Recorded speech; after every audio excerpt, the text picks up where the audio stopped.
if you talk to Muslims from other schools of thought, one big misconception they have in their minds is that we, the Shia, believe the Mahdi lives in a basement in Samarrah and he's been hiding in that basement for 11, 12 centuries. I myself have heard this from many, many Muslims.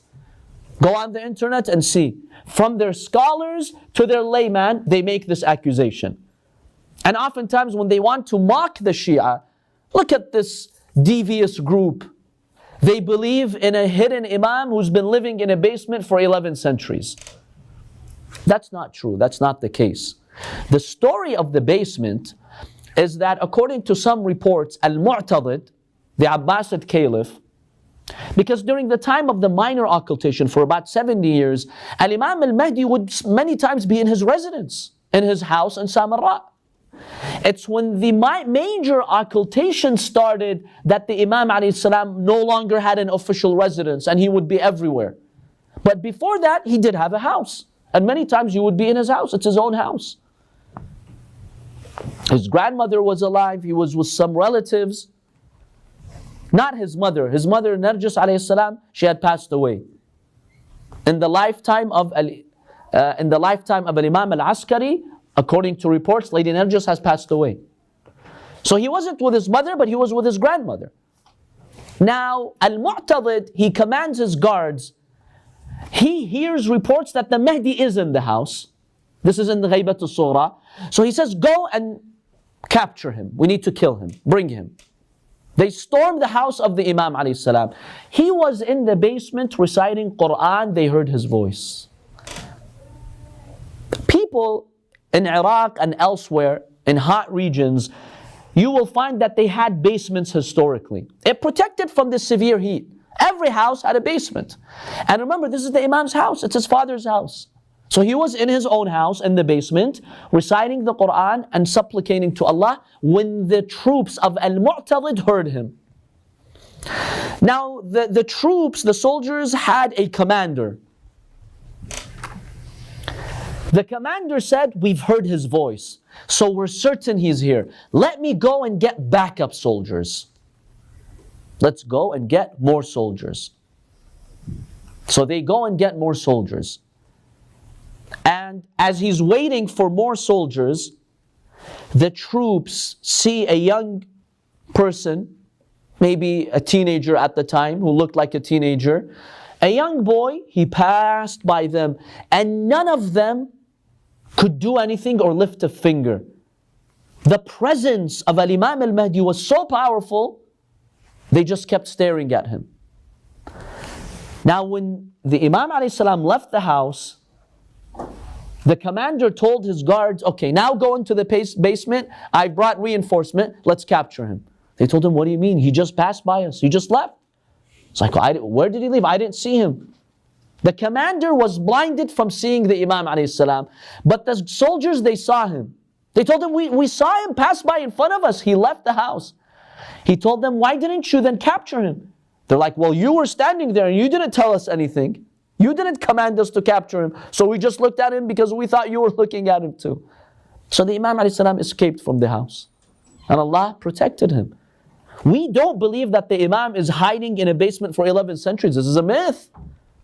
And the reason why we consider it holy is not because he's living there anymore.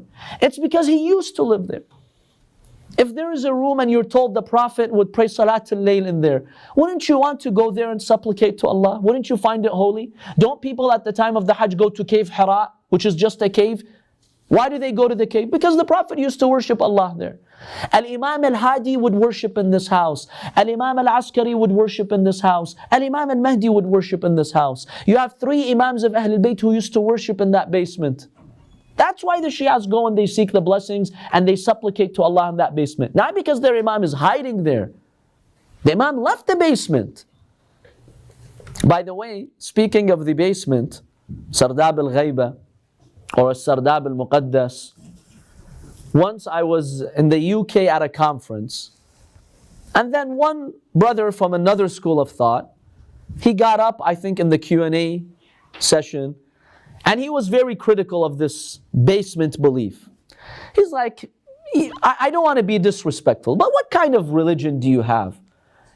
God is going to have his representative on earth go and hide in some basement. Come on, what kind of religion is this? I told him, the Prophet ﷺ, when he left Mecca, how did he escape from the mushrikeen? Now for the Sunni Muslims, that incident is very big for them because they consider it a big virtue for Abu Bakr, right? Now we examined this in other classes, whether this was really a virtue or not. So they know it very well. I told him, who was he with? He was like, with Abu Bakr. Where were they? How come the mushrikeen? Because they found their footprints. They followed them to the cave. How did God protect them? He was like, well, he went in the cave and the spider came. It spun its web on the mouth of the cave, and then there was a bird, a wild bird or a pigeon that laid an egg, and they realized he can't be in there because you need a lot of time for this to happen. I told him, so you believe in that? You don't have a problem? He's like, well, of course, the Quran makes a reference to that. Of course I'm going to believe in that. I told him, what kind of religion is this that God has his final messenger hide in some cave to be protected from the believers, from the enemies, the mushrikeen? I told him the same Lord who had Khatam al-Anbiya, the last of the prophets, hide in a cave to protect his life, and then he left, had Khatam al-Awsiya, the last of his representatives, hide in the basement, and then Allah subhanahu wa ta'ala miraculously protect him and he left. What's the difference between the two? What's the difference between the two? If this is a problem, that should be a problem too.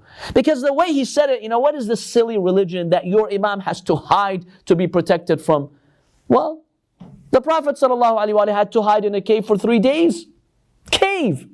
At least the basement was his own house. It's your own house. If you're in your house and there are guards outside, you go in the basement, is that awkward? No, it's normal, it's natural. So this is the discussion on Sardab al-Muqaddas or Sardab al-Ghaiba.